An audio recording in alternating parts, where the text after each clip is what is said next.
আসসালামু আলাইকুম। Tuition BD শিক্ষক শিক্ষার্থী এবং অভিভাবক সিরিজের ৫৯তম পর্বের বিষয় নির্ধারণ করা হয়েছে দুর্বল শিক্ষার্থীদের জন্য বিশেষ কৌশল।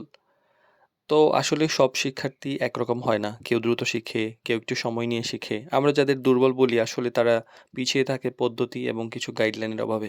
আরেকটা বড় কারণ হইল যে তারা প্রিভিয়াস কিছু জিনিস গ্যাপ দিয়ে হঠাৎ করে চলে এসেছে। তো এই যে লাফ দিয়ে চলে আসা এর ফলে অনেকে পিছিয়ে থাকে। তো সঠিক কৌশল ব্যবহার করলে এই শিক্ষার্থীরা কিন্তু ধীরে, ধীরে ভালো করতে পারে। এরকম অসংখ্য এক্সাম্পল আছে। তো বেসিক থেকে শুরু করা উচিত। কারণ অনেক সময় দুর্বল শিক্ষার্থীদের সবচেয়ে বড় সমস্যা যেটা বলছিলাম যে বেসিকটা পরিষ্কার থাকে না। মানে শুরুতে একদম সহজ থেকে শুরু করা উচিত এবং আগের ক্লাসের যে ফাঁকাগুলো আছে, যেগুলা ঠিকমতো পড়া হয়নি বেসিকগুলো সেগুলো ঠিকভাবে করতে হবে। বিশেষ করে ম্যাথের ক্ষেত্রে। আর ছোট, ছোট লক্ষ্য নির্ধারণ করা উচিত। বড় সিলেবাস দেখে অনেকে ভয় পেয়ে যায় এবং এইটা না করে বরং ছোট, ছোট টপিক ভাগ করা উচিত। অল্প, অল্প করে এগোনো উচিত এবং এতে আত্মবিশ্বাসটা বাড়ে।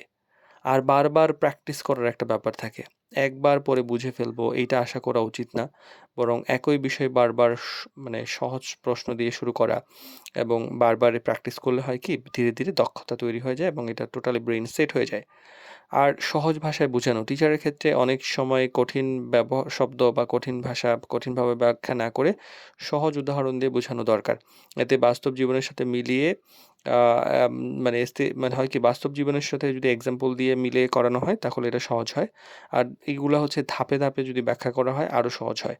আর ধৈর্য এবং ইতিবাচকতা গার্ডিয়ান এবং টিচারের একটা ব্যাপার আসলে থাকা উচিত এবং শিক্ষার্থীদের থাকা উচিতই যে ধৈর্য ধরে আগানো উচিত এবং ইতিবাচক মনোভাব উচিত। মানে একজন শিক্ষার্থী যদি চায় সে সবকিছু বাদ দিয়ে ১ টা বছর বা ৬ টা মাস একদম ভালোভাবে রেগুলার পড়াশোনা করবে দেখবে যে হাজার, হাজার স্টুডেন্ট তার পিছনে পড়ে গেছে।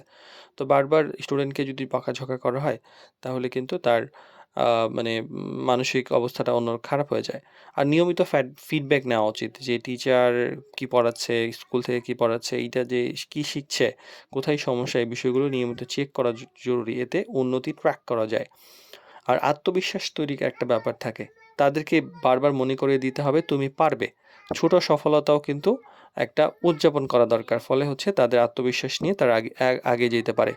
আর দুর্বল শিক্ষার্থী মানে যে অক্ষম তা নয় বরং তারা সঠিক পথের অপেক্ষায় থাকে। যেমন যেখানে সঠিক কৌশল আছে, ধৈর্য আছে, নিয়মিত অনুশীলন আছে সেখানে কিন্তু উন্নতি নিশ্চিত। তাই আমাদেরকে এটা মনে রাখতেই হবে যে সঠিক গাইডলাইন পেলে যে কেউ ভালো করতে পারে।